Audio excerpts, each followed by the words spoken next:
मैदरपुरा police थाने क्षेत्र में दर्ज रिक्शा चोरी के अनसुलझे अपराध का भेद उगलकर आरोपी को मालमत्ता के साथ दबोच लेती मैदरपुरा पुलिस।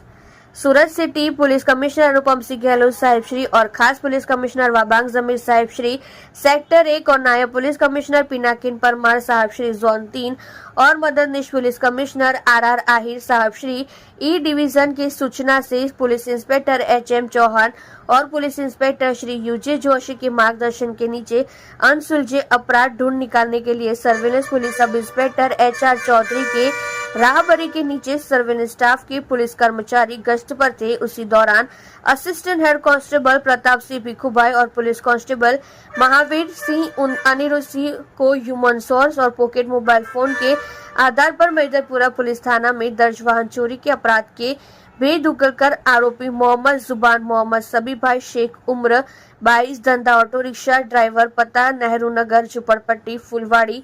शाबरी नगर के बाजू में चौक बाजार सूरज को दबोचकर आरोपी के पास से बजाज कंपनी का ऑटो रिक्शा जिसका RTO रजिस्टर नंबर GJ05BV 3744 जिसकी कीमत 80,000 को जब्त कर अच्छी और प्रशंसनीय कामगिरी मैदरपुरा पुलिस ने की है।